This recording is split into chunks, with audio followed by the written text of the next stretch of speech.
Different ہے. لیکن بہرحال یہ بہت سینئر آفیسر نہیں ہے اتنی بڑی فوج کے اندر, کرنل سے بریگیڈیئر ان کی پروموشن ہونی تھی. مسئلہ یہ تھا کہ باقی سارے وائٹ تھے. اب یہ میں نے آپ کو کہا نا کہ مارگریٹ ایٹوڈ کا ناول آپ پڑھ لیں اور آپ ایزرا کلائن کی کتاب پڑھ لیں why we are polarized, handmaid tale جب تک آپ نہیں پڑھیں گے آپ کو نہیں سمجھ آئے گی کہ امریکہ کی انٹرنل پالیٹکس کے اندر کیا ہو رہا ہے. آپ سمجھیں گے پالیٹکس لائک اینی ویئر ایلز ہو رہی ہے, جیسے برٹن میں ہو رہی ہے یا کہیں اور ہو رہی ہے. یہ وہ والی پالیٹکس نہیں ہو رہی. یہ جو 4 آفیسرز ہیں اس میں سے 2 عورتیں ہیں اور 2 اسے کہتے ہیں بلیک ہیں, بلیک امریکن ہیں. اور جو سیکرٹری ہیں ملٹری کے, جو آرمی کے سیکرٹری ہیں مسٹر ڈریسکال, اور جو جنرل جن کو فائر کیا گیا ہے جنرل رینڈی جارج, انہوں نے سٹینڈ یہ لیا ہوا تھا کہ ان کا 20 سال کا بالکل ان بلیمش ملٹری کمپٹنس ہے, ان کا ریکارڈ بھایا, کس بنیاد کے اوپر ہم ان کو پروموٹ نہ کریں انٹو دی بریگیڈیئر جنرل. لیکن پیٹ ہیڈسیک کی انڈرسٹینڈنگ ہے کہ ایک تو بلیک ہے, ان کو پروموٹ نہیں ہونا چاہیے, عورتوں کو پروموٹ نہیں ہونا چاہیے. وہ کہتے ہیں کہ عورتوں کا فوج میں کوئی رول ہی نہیں ہے. یہ وہ کلیش ہے انٹرنل امریکن پالیٹکس کا. بہرحال آگے چلیں. ٹرمپ نے اسی 24 گھنٹے میں اپنی اٹارنی جنرل جو ہیں پیم بونڈی, ان کو فائر کر دیا. کچھ دن سے بیچاری پیم بونڈی کو فیل ہو رہا تھا, بہت سا انالیسس اس کا چھپا ہے کہ مجھے فائر کرنے والے ہیں. لیکن پیم بونڈی کو فائر, ٹھیک ہے, پریزیڈنٹ اپنی ٹیم میں کوئی بھی تبدیلی کر سکتا ہے. پہلے انہوں نے اپنی ہوم لینڈ کی جو سیکرٹری تھیں DHS کی کرسٹی نوم, ان کو بھی فائر کر دیا. لیکن کیوں فائر کیا ہے, مطلب پیم بونڈی کو پتہ یہ چل رہا ہے کہ پیم بونڈی کو اس لیے فائر کیا ہے کہ پریزیڈنٹ یہ چاہتے تھے کہ ان کے جتنے بھی سیاسی مخالفین ہیں ان کو پیم بونڈی پروسیکیوٹ کریں, جیل میں ڈالیں, اور پیم بونڈی اس میں کامیاب نہیں ہو پا رہی تھی. امریکن پالیٹکس میں ایک بہت بڑی شفٹ ہے. اس سے پہلے پریزیڈنٹس نے اس قسم کی خواہشات ان کی نہیں تھیں. یہ سسٹم اس سے بہت زیادہ ڈفرینٹ تھا. یہ پاکستان کے مولویوں کی بددعائیں جو ہیں ہم سب کی بددعائیں لگ گئی ہیں. اور یہاں پہ پریزیڈنٹ یہ چاہتے تھے کہ جو فارمر FBI کے ڈائریکٹر تھے جیمز کومی, ان کو جیل میں ڈالا جائے. لیٹیشیا جیمز جو ہیں, جو اٹارنی جنرل ہیں اس وقت نیو یارک کی, ان کو اسے کہتے ہیں سکسیسفلی پروسیکیوٹ کیا جائے. جان بولٹن جو ان کو تنقید کرتے رہے, جن کے گھر پہ FBI کا ریڈ بھی ہوا تھا, جان بولٹن کو پروسیکیوٹ کیا جائے. اور ان تمام چیزوں میں ایسا نہیں ہے کہ بیچاری پیم بونڈی نے کوشش نہیں کی, انہوں نے انت تک کوشش کی اپنے پریزیڈنٹ کو خوش کرنے کی. وہ ان کو خدائی سمجھتی ہیں, وہ بھی سمجھتی ہیں کہ ان کو جیسس کرائسٹ کے ساتھ کمپیئر کیا جا سکتا ہے. لیکن عدالتوں نے انہیں کامیاب ہونے نہیں دیا اور ڈونلڈ ٹرمپ بہت فرسٹریٹ ہو گئے. اور اب ان کی جگہ انہوں نے میرا خیال ہے جن صاحب کو لگایا ہے, ٹاڈ بلانچ کے پتہ نہیں کیا نام ہے, وہ بھی بیسکلی اس سے پہلے ان کے ذاتی وکیل جو ہیں وہ رہ چکے ہیں. اب یہی وہ ایک مینٹیلٹی ہے جس کو لے کے اب آپ ایران میں آ جائیں, بیکاز آج صبح تھرسڈے کی مارننگ جو ہے اس میں امریکہ کی فوج نے ایران کا ایک بڑا امپورٹنٹ نیا برج بیچارہ بھی بنا تھا جو تہران کو, سب سے بڑے شہر کو, کیسپین سی شور اور کوسٹ لائن کے ساتھ کنیکٹ کرتا تھا. بہت ٹالسٹ کہتے ہیں برج تھا اس وقت ایران میں, اسے اڑا دیا اور یکے بعد دیگرے اس کے اوپر 2 حملے کیے. ایک اسٹرائک کی, اس کے بعد دوبارہ اس کے اوپر اسٹرائک کی جب اس پہ ریسکیو ورکرز آئے تھے اور جب لوگوں کو وہاں سے نکال رہے تھے, جس کے نتیجے میں بہت ڈیتھ ٹول میں اضافہ ہوا. 8 یا 9 لوگوں کی فوری طور پہ ڈیتھ ہو گئی اور 95 لوگ جو ہیں وہ زخمی ہیں, اس میں سے کچھ لوگ بہت زیادہ شدید زخمی. لیکن امریکہ کے صدر نے کیا کیا, جو میں نے آپ کو کہا نا کرسچن ایونجیلیکل کو ذہن میں رکھیں اسٹیٹ آف مائنڈ کے لیے. ڈونلڈ ٹرمپ نے ایک ویڈیو کے اوپر کامنٹ کیا کہ make a deal before it's too late. بہت خوشی کا انہوں نے اظہار کیا, اس سے پہلے کسی امریکی صدر نے آج تک اس طرح کی کوئی چیز نہیں کی. انہوں نے کہا make a deal before it's too late, مجھ سے ڈیل کر لو, مجھ سے سودا کرو میرے سے, اس سے پہلے کہ بہت دیر ہو جائے اور تمہارے پاس کوئی چیز ایسی بچے ہی نہ کہ جو تم کہتے ہو کہ یہ ملک جو ہے وہ بہت زیادہ گریٹ ہو سکتا ہے. اب ایران کے فارن منسٹر ڈاکٹر عباس اراغچی نے 2 جو اسٹرائکس ہیں اس کے بارے میں انہوں نے کہا ہے کہ یہ ایک ایکٹ آف ٹیررزم بھی ہے اور یہ ایک ایکٹ آف وار کرائم ہے, اس لیے کہ آپ نے پہلے ایک اسٹرائک کی, اس کے بعد ورکرز آئے, ریسکیو ورکرز آئے, وہ لوگوں کو نکال رہے تھے زخمیوں کو, اس کے بعد نے دوسری اسٹرائک کی. میں آپ کو یاد کرواؤں گا کہ لاہور میں اور اسلام آباد میں القاعدہ نے, یہ TTP نے 2-3 دفعہ ایسا ہوا کہ پہلے ایک بم پھٹا, میرا خیال لاہور ہائی کورٹ کے باہر, لوگ جب اس کے آدھے گھنٹے 20 منٹ کے بعد لوگ ریسکیو ورکرز تھے وہاں پہ, ریلیف آرگنائزیشنز آ چکی تھیں, پولیس تھی جو لوگوں کو ریسکیو کر رہے تھے, تو پھر دوسرا بم پھٹا. ایک دفعہ کم از کم مجھے یاد ہے کہ لاہور میں ایسا ہوا تھا, ایک دفعہ کم از کم اسلام آباد یا بنڈی میں کہیں ایسا ہوا تھا, جس کی وجہ سے ڈیتھ ٹول بہت بڑھ جاتا ہے. اب ظاہر ہے کہ یہ بہت ہی خوفناک قسم کی ٹیررزم ہے, لیکن اب یہ ٹیررزم جو ہے وہ امریکہ کی فوج جو ہے وہ کر رہی. اسرائیل کی ملٹری نے, IDF نے, اسرائیلی ڈیفنس فورسز نے اپنی پریس کانفرنس میں فوری طور پہ کہا کہ یہ ہمارا کام نہیں ہے, یہ امریکنز نے کیا ہے. اور ایک US آفیشل نے جس ان نون, جس کا نام تو نہیں پتہ چلا, اس نے نیو یارک ٹائمز کو کنفرم کیا ہے کہ یہ ہم نے واقعی کیا, اور ایکسپلینیشن یہ دی ہے کہ یہ جو برج تھا اس کو ایران استعمال کر رہا تھا اپنی میسائلز گزارنے کے لیے, اور اس کے اوپر شاید ان کی ڈرون مینوفیکچرنگ کے لیے یا اس کی سپلائی لائن کے لیے. یہ بہت زیادہ امپورٹنٹ. اس کی ریئلٹی کیا ہے؟ اس کی ریئلٹی یہ ہے کہ اس جو البرز کے جو گورنر ہیں، ڈپٹی گورنر ہیں، وہ یہ بتا رہے ہیں، اور میڈیا نے اس کی ویریفیکیشن کی ہے کہ ابھی تک یہ برج فارملی انوگریٹ ہوا ہی نہیں تھا، اس وجہ کو بہت زیادہ ٹریفک گزری ہی نہیں ہے. اس کا اصل مقصد تھا بھی یہی کہ تہران کے لوگوں کو جو بہت ایک وائنڈنگ اور ونڈی پہاڑی علاقے سے گزر کے کیسپین سی تک جاتے ہیں تاریخی سڑکوں سے، ان کو ایک اسٹریٹ راستہ دیا گیا تھا کیسپین سی شور تک پہنچنے کے لیے. اور اس کی لیگیلٹی کیا ہے؟ یس، لیگل ایکسپرٹس کا میں نے دیکھا ہے اس میں جو انٹرنیشنل کرائسس گروپ میں ایسے لیگل ایکسپرٹ جو پہلے ڈپارٹمنٹ آف اسٹیٹ کے لیگل ایکسپرٹ تھے، ان کا کہنا یہ ہے کہ یس، ہاں، ملٹری اسٹرائک کر سکتی ہیں برجز کو اگر وہ ہیوی ملٹری یوز کے اندر ہوں، اس کو آپ ایک وار کا ایلیمنٹ آف انٹرسٹ کہہ سکتے ہیں. لیکن اس پرٹیکولر کیس میں یہ لگ رہا ہے کہ یہ برج صرف اس لیے تباہ کیا گیا ہے کہ ایران کی حکومت کو ڈیل کے لیے پریشرائز کیا جائے. اس برج کی کوئی ملٹری سگنیفیکنس اسٹیج کے اوپر نہیں تھی، خالصتاً سویلین ٹورزم کمرشل ویلیو کا برج تھا. ایران کے فارن منسٹر ڈاکٹر عباس اراغچی نے 2 ٹویٹ کیے ہیں جو ان کے ٹویٹر ہینڈل کے اوپر ٹاپ پہ آپ کو نظر آتے ہیں. ایک تو ایک دن پہلے یا 2 دن پہلے ان کے فارماسیوٹیکل پلانٹس کے پروڈکشن فیسلٹیز کو اسرائیل نے ٹارگٹ کیا. اس کے حوالے سے ان کا ٹویٹ ہے. پاسچر انسٹیٹیوٹ جو تھا ویکسینز کا، اس کو اڑا دیا گیا، جس کے بارے میں بہت زیادہ کھپ ہے. اور انہوں نے کہا کہ یہ جو برج اور بلڈنگز ہیں یہ ہم ریکنسٹرکٹ کر لیں گے یا ہم دوبارہ بنا لیں گے، لیکن امریکہ کی جو گلوبل سٹینڈنگ ہے اب وہ کبھی واپس نہیں آ سکے گی. میں ویسے اس آدمی سے، ڈاکٹر عباس اراغچی سے بہت متاثر ہوں. اللہ کرے کبھی موقع ملے ان کو درشن کرنے کا، ان کو دیکھنے کا. آپ دیکھیں کتنا بڑا کرائسس ہے، کتنا ظلم ہو رہا ہے، کتنی ایموشنل سچویشن ہے، لیکن اس کے درمیان میں بھی وہ جب بھی بات کرتے ہیں جس طرح سے ایک فارن منسٹر کو ہونا چاہیے انٹرنیشنل سٹینڈرڈ، وہ میڈ بات کرتے ہیں. انہوں نے نہیں کہا کہ اللہ امریکہ کو تباہ کر دے، امریکہ تباہ ہو جائے گا، امریکہ کے اوپر عذاب نازل ہوگا. نہیں، انہوں نے کہا کہ امریکہ کی انٹرنیشنل سٹینڈنگ، ہم تو یہ برجز اور بلڈنگز دوبارہ بنا لیں گے، لیکن اب امریکہ کی انٹرنیشنل سٹینڈنگ اور ساکھ جو ہے وہ کبھی واپس نہیں آئے گی. میرے ویلوگ کبھی، میں آپ کو مسلسل آپ کو کہہ رہا ہوں کہ this war marks the beginning of the end of the American influence. اور یاد رکھیں کہ میں ان پہلے لوگوں میں تھا جنہوں نے 48 گھنٹے کے اندر یہ کنکلوژن کیا تھا. آج تو امریکہ، برطانیہ، پوری دنیا میں سے بے تحاشا ایکسپرٹ یہ کہہ رہے ہیں کہ this war marks the end of the American influence, اور جس طرح سے سچویشن جاری.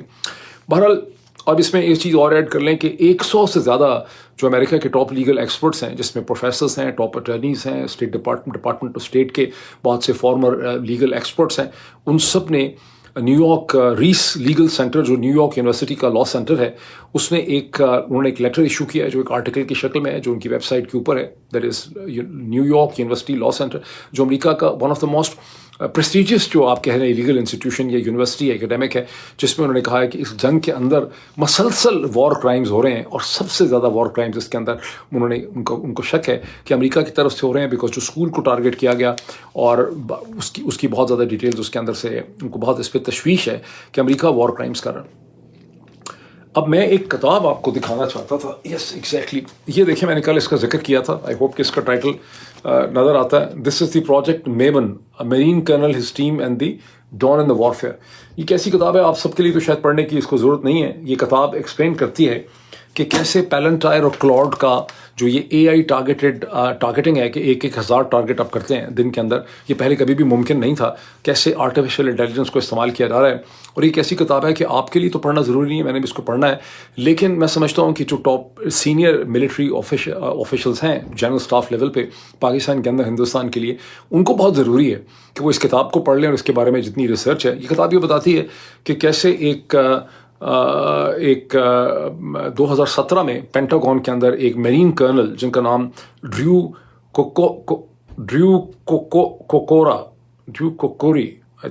کوکورا ان کا نام تھا، جنہوں نے اس پروجیکٹ کو انیشیٹ کیا. اور بنیادی طور پہ چین کے خلاف اس پروجیکٹ کو انیشیٹ کیا گیا کہ چین کو اگر ہماری لڑائی ہو جائے گی تو ہمارا تو بڑا ہیومن لاس ہو جائے گا، تو ہمارے پاس اے آئی ڈریون آرٹیفیشیل انٹیلیجنس ڈریون ہمارے پاس ٹارگیٹنگ فیسلٹی ہونی چاہیے، تاکہ ہم ہزاروں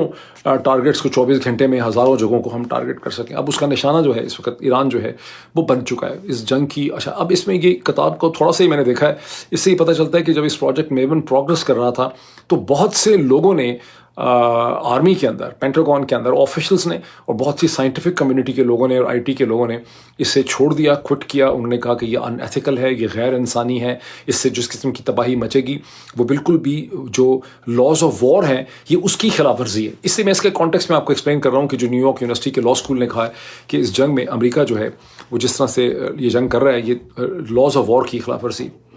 اب اسی کانٹیکسٹ میں یہ دیکھیں کہ اسٹیٹ آف مائنڈ کی بات ہو رہی. تھرسڈے کے دن میں ڈونلڈ ٹرمپ نے ایک کلوز میٹنگ میں جہاں 40-50 لوگ موجود تھے، وہاں فرانس کے صدر ایمینول میکرون کے بارے میں کہا کہ اس کی بیوی اس کو مارتی، خاصا برا سلوک کرتی. پھر یہ بھی کہا کہ وہ تو بیچارہ ابھی تک اپنا جبڑا جو ہے اس کو ٹھیک کروا رہا ہے. کانٹیکس کیا تھا؟ کانٹیکس یہ تھا کہ وہ ایکسپلین کر رہے تھے کہ یہ یورپینز ہماری مدد نہیں کر رہے، اور یہ جو فرانس کا میکرون ہے، ایمینول میکرون، میں نے اس سے ہیلپ مانگی، کہتا ہے ہم جب اسٹریٹ آف ہارمز کھل جائے گی، جنگ ختم ہو جائے گی، تب ہم اس کی پولیسنگ اور مانیٹرنگ کریں گے. میں نے اس کو کہا کہ ہمیں مدد ابھی چاہیے، ہمیں مدد جو ہے وہ بعد میں نہیں چاہیے. اب آپ امیجن کریں کہ امریکہ کا پریزیڈنٹ اپنے ایک بہت ہی امپورٹنٹ ایلائی جو کہ یونائٹڈ نیشن سیکورٹی کونسل کا ممبر ہے، ویٹو ویلڈنگ پاور کا جو کنٹری ہے،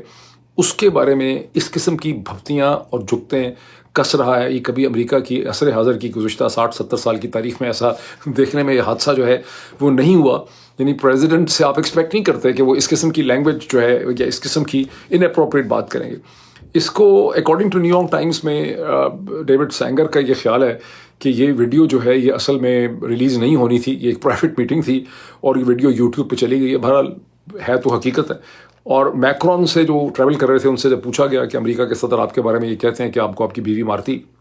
فرانس میں اس کے بارے میں لوگوں کو بہت زیادہ تکلیف ہوئی ہے. اگر آپ ٹویٹر پہ جائیں گے وہاں اس کے حوالے سے بہت سی ڈیبیٹ ہو رہی ہے کہ دس از ایکسٹریملی انسلٹنگ، اور لوگ یہ کہہ رہے ہیں کہ اس کی بیوی جو ہے وہ 71 برس کی ہے، میکرون جو ہے اس کی عمر 48 برس کی ہے، کس قسم کی بکواس ہے اینڈ سو آن. میکرون سے جب یہ پوچھا گیا، انہوں نے کہا کہ Donald Trump president actually speaks unnecessary and speaks too much, اور ہی اسپیکس ان اپروپریٹ. پھر ساؤتھ کوریا کی طرف ٹریول کرتے ہوئے ساؤتھ کوریا میں ان سے جب دوبارہ سوال پوچھا گیا کہ بھئی آپ سپورٹ نہیں کر رہے، انہوں نے کہا کہ آپ کسی کو کیسے سیریس سمجھیں اور کیسے کسی پہ ٹرسٹ کریں جب اس کی سٹیٹمنٹ ہر دن پچھلی سٹیٹمنٹ بدل جائے اور ہر دن ایک نئی سٹیٹمنٹ آ جائے اور آنے والی سٹیٹمنٹ پچھلی سٹیٹمنٹ کو جو ہے وہ کانٹراڈکٹ کرے اور اس کا تضاد ہو، تو آپ کیسے کسی چیز کے اوپر سٹینڈ لے سکتے ہیں. اور نیٹو کے حوالے سے انہوں نے کہا کہ اگر ہر دن آپ خود نیٹو کے بارے میں شک پیدا کریں گے، نارتھ اٹلانٹک ٹریٹی آرگنائزیشن کے بارے میں، تو ظاہر ہے کہ آپ اپنی جو کمٹمنٹ ہے ٹورڈز نیٹو اس کو آپ ہالو آؤٹ یا ایمٹی آپ اس کو کرتے چلے جاتے ہیں. اسی کانٹیکس میں بہت انٹرسٹنگ ایک اسٹیٹمنٹ ہے برٹن کے ex former foreign secretary David Miliband کی، جنہوں نے یہ کہا ہے. میں بھی آپ کو بتاتا ہوں کہ انہوں نے کیا کہا ہے، بیکاز اس سے پہلے ایک اور بھی ڈیولپمنٹ ہے جو میں ڈسکس کرنا چاہتا ہوں. اب جمعرات کے دن میں امریکہ کو اور بحرین کو اور جی سی سی کنٹریز کو یونائٹڈ نیشن سیکورٹی کونسل میں ایک بڑا سیٹ بیک ہو گیا، جب بحرین اور یہ سارے جی سی سی کنٹری، جس میں سعودی عرب ہے، کویت ہے، جس میں قطر شاید اتنا نہیں ہے اس میں، لیکن اس میں کویت ہے، سعودی عرب ہے، بحرین ہے، یہ لوگ بڑی ایفرٹ کر رہے تھے ایک ریزولوشن لانے کے لیے یو این سیکورٹی کونسل. تقریباً 3-4 ہفتے سے کر رہے ہیں، backed by United States and Israel. اور وہ ریزولوشن یہ ہے کہ اقوام متحدہ کی سیکورٹی کونسل، سلامتی کونسل، یہ اجازت دے کہ اسٹریٹ آف ہارمز کو کھولنے کے لیے انڈیویجول کنٹریز یا والنٹری ملٹی نیشنل فورس جو ہے اس کا استعمال جو ہے وہ اقوام متحدہ کے مینڈیٹ کے ذریعے ہو سکتا ہے. یعنی ایک طرح سے سینکشن حاصل کرنا چاہتے ہیں. حالانکہ امریکہ پہلے ہی کام کر رہا ہے، تو پھر یہ کون سی ملٹی نیشنل فورس لانا چاہتے ہیں جس میں عرب ممالک ہیں. بہرحال تھرسڈے کے دن سیٹ بیک یہ ہوا ہے کہ کئی قرارداد انہوں نے کئی دفعہ اس میں چینجز کی ہیں اپنے ڈرافٹ میں، لیکن ان کا جو فائنل ڈرافٹ تھا اسے رشیا اور چائنا کے علاوہ فرانس نے بھی اسے رد کر دیا ہے. اور ان کا کہنا یہ کہ دس از اے ڈینجرس موو، یہ امپریکٹیکل ہے.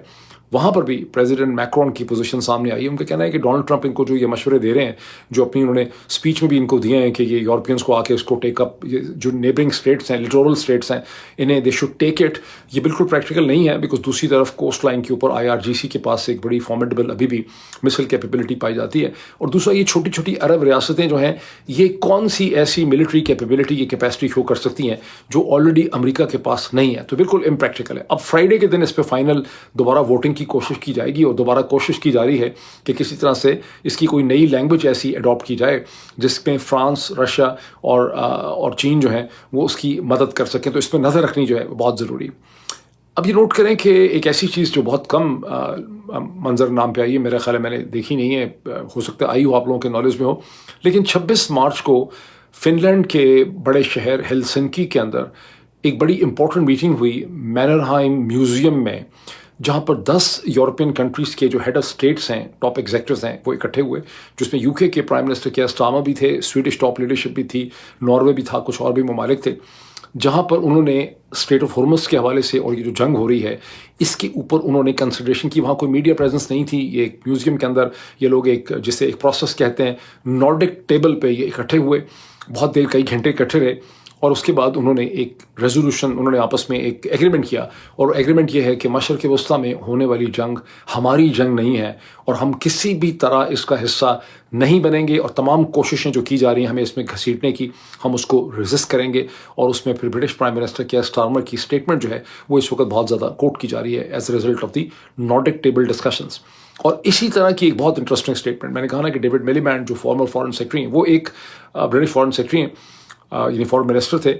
وہ ایک ٹی وی پروگرام میں تھے جہاں انہوں نے یہ کہا کہ لگتا یہ ہے کہ جو آئیڈیا آف دا ویسٹ تھا کہ نارتھ امریکہ یعنی یونائٹڈ اسٹیٹس اور یورپ ہم سب ایک مغرب کا اور ویسٹ کا حصہ ہے، وہ آئیڈیا اب ریڈنڈنٹ ہو گیا ہے، وہ آئیڈیا اب کولیپس کر گیا ہے، اس کی اب کوئی حقیقت نہیں رہی، یہ بے معنی ہو چکا ہے۔ اور ہمارے لیے جو چیز اب میٹر کرتی ہے وہ جغرافیہ ہے، جغرافی ہے، اور جغرافی میں ہمارے لیے جو میٹر کرتا ہے وہ یورپ میٹر کرتا ہے۔ اب بریکسٹ ایک بہت بڑا ڈیزاسٹر تھا جو ٹوریز نے کروایا، اور پرانے خیالات کے جو انگریز تھے جو سمجھتے، جو رہتے ہیں بیسکلی نارتھ آف انگلینڈ میں، not in the city of London, یہ برمنگم مانچسٹر کے اوپر جتنے انگریز رہتے ہیں، پرانے ان کے ذہن میں ایک امپائر کا تصور تھا۔ تو بریکسٹ میں انہوں نے جو کروایا کہ یورپ سے اپنے آپ کو الگ کر لیا، یہ ایک ویسٹرن الائنس کے لیے، یورپ کے لیے بہت بڑا ڈیزاسٹر تھا۔ لیکن اب میں جو چیزیں پڑھ رہا ہوں، لگتا ہے کہ آنے والے سالوں میں یورپ کی اپنی جو اسٹریٹجک انٹیگریشن ہے اور ڈیفنس انٹیگریشن میں اضافہ ہوگا۔ اس حوالے سے بہت سی چیزیں ہو رہی ہیں، اور اگر آپ دیکھیں کہ کمبائنڈ جی ڈی پی جو ہے، جو 5 میجر کنٹریز ہیں یعنی برطانیہ، فرانس، جرمنی، اٹلی اور اسپین، وہ تقریباً $14 کھرب ڈالر بنتا ہے، اور ایک یورپین جوائنٹ ڈیفنس میکینزم جو ہے وہ اس کا آہستہ آہستہ یہ اس کی طرف موو کریں گے، اور ہو سکتا ہے کہ یہ روس کے ساتھ اپنے تعلقات میں بھی امپرومنٹ لائیں۔ لیکن اب جو ریلیشن شپ رہا تھا سیکنڈ ورلڈ وار کے بعد between the Western Europe and between United States, اس میں آپ آتے ہوئے ایک تبدیلی دیکھیں گے۔ مولویوں کی بد دعا لگ گئی ہے۔ اچھا، آگے چلیں اسٹریٹ آف ہرمز پہ۔ عمان نے، یہ تو سب سے انٹرسٹنگ چیز ہے کہ عمان اور ایران نے ایک بہت ہی انٹرسٹنگ آئیڈیا پیش کر دیا ہے، بہت انٹرسٹنگ انہوں نے موو کی ہے۔ جب تھرسڈے کی صبح ہمیں پتہ چلتا ہے کہ ایران کے جو ڈپٹی فارن منسٹر ہیں for legal affairs and political affairs, جن کا نام ہے کاظم غریب آبادی نے میڈیا کو یہ بتایا کہ ایران ایک ڈرافٹ پہ کام کر رہا ہے، بہت جلدی وہ ڈرافٹ سامنے لائے گا along with عمان، جس میں اسٹریٹ آف ہرمز کی جوائنٹ سپرویژن کا، چند دن پہلے ان کی پارلیمنٹ نے کہا تھا کہ ہماری سپرویژن ہونی چاہیے، لیکن وہ صرف ایران کی طرف سے تھا۔ لیکن اب وہ کہہ رہے ہیں کہ عمان اور ایران ایک joint supervision mechanism, in other words وہ کہہ رہے ہیں کہ اسٹریٹ آف ہرمز کی سوئس کینال اتھارٹی کی طرح اسٹریٹ آف ہرمز کی ایک اسٹریٹ آف ہرمز اتھارٹی ہو سکتی ہے، جو ایک جوائنٹ کمپنی ہوگی، جوائنٹ ہوگی بٹوین عمان اینڈ ایران۔ اچھا، عمان اور ایران ہی کیوں، جبکہ لٹورل اسٹیٹس تو اور بھی ہیں اس کے اوپر۔ اگر نارتھ سے آپ شروع کریں، آپ ایسا کریں کہ گوگل کے میپ کھولیں فوری طور پہ، تو آپ دیکھیں گے کہ پرشین گلف جو ہے اس سے اسٹریٹ آف ہرمز سے وہ کھلتا ہے گلف آف عمان میں۔ تو اس کا جو ویسٹرن یعنی شور ہے، اس میں سب سے اوپر آپ کو کویت نظر آئے گا، نیچے آپ کو بحرین نظر آئے گا، پھر آپ کو قطر نظر آئے گا، تھرو آؤٹ سعودی عرب کا جو ساحل چل رہا ہے، پھر نیچے متحدہ عرب امارات نظر آتا ہے، پھر عمان آتا ہے۔ تو عمان اور ایران ہی کیوں؟ اس کی وجہ یہ ہے کہ جو اسٹریٹ آف ہرمز کا سب سے نیرو پارٹ ہے، جو ایکچوئل بلاکنگ پوائنٹ ہے، جو چوکنگ پوائنٹ ہے، وہ اس کے ایک سائڈ پہ اس کے ویسٹرن شور کے اوپر ساری ٹیریٹری عمان کی ہے، اور اس کے ایسٹ کے اوپر جو ہے وہ ایران کی ہے۔ اس کا مطلب ہے کہ جس طرح سے سوئس کینال ایجپٹ کے اندر سے گزرتی ہے، یہ جو اسٹریٹ ہے، یہ نیچرل واٹر وے ہے، یہ ایران اور عمان کے اندر سے گزرتی ہے۔ تو دونوں ایک جوائنٹ اتھارٹی ایسی کریٹ کر سکتے ہیں۔ اب جب ایران نے پہلے ہی کہا تھا تو امریکن آرگومنٹ یہ تھا کہ یہ ایران کے اندر نہیں ہے، لیکن ایران کے اندر نہیں ہے تو عمان اور ایران دونوں کے اندر تو ہے۔ آرگومنٹ یہ بھی ہے یونائٹڈ اسٹیٹس کا اور ہوگا سب باقی یورپ کا کہ جو یونائٹڈ نیشن کنونشن ہے for the law of the seas, وہ اس کی پرمیشن نہیں کرتا، بیکاز وہ نیچرل واٹر ویز کو جو ہسٹوریکلی ایگزسٹ کرتی ہیں اور جو کریٹڈ ہیں، جیسے سوئس کینال ہے، پیناما اس میں ڈفرینشیٹ کرتا ہے، بیکاز سوئس کینال اور پیناما کو کنسٹرکٹ کیا گیا تھا، اس میں کمپنیز نے انویسٹمنٹ کی تھی، اس لیے اس کے اوپر ایک سپرویژن اتھارٹی ہے، یا اس لیے اس کا ٹول رکھا جاتا ہے، اور ملاکا اسٹریٹ فری ہے۔ لیکن یہ ایک نیا آئیڈیا پلیس کیا ہے ایران نے اور عمان نے، اور اگر اس سے چین، رشیا یا کسی کی سمپتھی حاصل ہو گئی، یہ دیکھنا پڑے گا۔ اگر پاکستان پہ امریکہ کا اور سعودی عرب کا اتنا انفلوئنس نہ ہوتا تو شاید پاکستان پہلے ممالک میں ہوتا جو اس کو سپورٹ کرتا، بیکاز یہاں پر ایک نیا ریجنل آرڈر جو ہے وہ اس میں سے نکل سکتا ہے اگر اسٹریٹ آف ہرمز کے اوپر جوائنٹ سپرویژن، ایک اسٹریٹ آف ہرمز اتھارٹی جو ہے وہ بن جاتی ہے۔ اب دیکھتے ہیں یہ ڈیبیٹ کہاں چلتی ہے، بیکاز اس پہ مزید جو ہے پروگرس ہونی ہے۔ ابھی جو مسلسل افواہیں ہیں کہ کنفرم تو نہیں ہے کہ ایران $2 ملین پر شپ لے رہا ہے. ظاہر ہے وہ نیگوشیٹ کر سکتے ہیں کہ 2 ملین نہیں ہوگا 1.5 ملین ہوگا, 1.5 نہیں ہوگا 1 ہوگا, 1 نہیں ہوگا 0.7 ملی, $7.5 لاکھ ہوں گے. تو اس طرح سے اس پہ کچھ نہ کچھ ایک میکینزم جو ہے وہ بن سکتا ہے. اب یہ وہ کانٹیکسٹ ہے جس میں ہم دیکھتے ہیں کہ پروفیسر رابرٹ پیپ جو بہت مشہور آتھر ہیں, ڈائنگ ٹو ون ان کی کتاب تھی 2005 کی سیوسائڈ بومبنگ کے حوالے سے, جس میں انہوں نے کہا تھا the strategic logic of the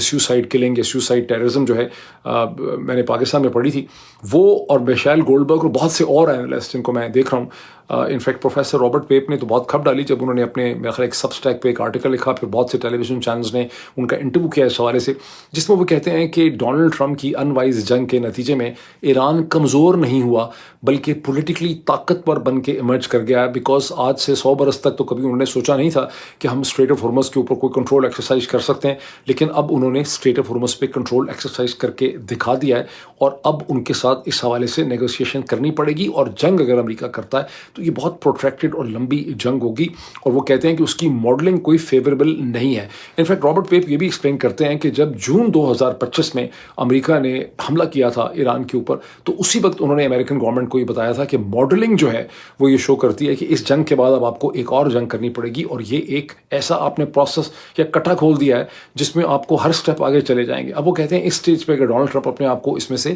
pull back نہیں کرتے تو پھر ان کو ایک گراؤنڈ انویژن کی طرف جانا ہوگا, جو ڈونلڈ ٹرمپ سمجھتے ہیں کہ چھوٹا ہے, لیکن ماڈلنگ یہ شو کرتی ہے کہ وہ چھوٹا نہیں ہوگا, وہ بڑھتا چلا جائے گا, اور وہ ایک ویتنام کی طرح کی خوفناک سچویشن بن جائے گی, جس کے نتیجے میں بہت زیادہ تباہی ہوگی, اور ان دی اینڈ امریکہ کی اثر و رسوخ میں بہت زیادہ کمی ہوگی. میشیل گولڈبرگ جو بہت influential new York time columnist ہیں, جوش ہیں, ان کا بھی یہی کہنا ہے کہ ڈونلڈ ٹرمپ نے ایک ایسا میس کریٹ کیا ہے جس میں سے وہ نکل نہیں رہے, اور جس کا اب تک کا سم ٹوٹل نیٹ افیکٹ یہ ہے کہ ایران کو انہوں نے طاقتور کر دیا ہے. وہ کہتی ہیں کہ جو یارڈ سٹک ہے کسی جنگ کو دیکھنے کا کہ اس میں کون جیت رہا ہے, وہ یہ ہوتا ہے کہ کون اس جنگ کو ختم کرنا چاہتا ہے, کون اس سے نجات حاصل کرنا چاہتا ہے. اور ایک دن پہلے نیو یارک ٹائمز میں امریکن انٹیلیجنس ایجنسیز کی انفارمیشن پریس ہوئی کہ ان کی اسیسمنٹ یہ ہے کہ ایران کی لیڈرشپ امریکہ سے بات نہیں کرنا چاہتی. کیوں نہیں کرنا چاہتی, کیوں نہیں نیگوشیٹ کرنا چاہتی؟ بیکاز وہ یہ سمجھتے ہیں کہ ہم یہ جنگ جیت رہے ہیں, we are on the better side of the war, اور ڈونلڈ ٹرمپ جو ہیں ان کو زیادہ نقصان ہو رہا ہے, ان کی پاپولیرٹی میں کمی ہو رہی ہے, وچ از ٹرو. اب وہ تقریباً 34% کے اوپر ہے, اور جو پریزیڈنٹ نے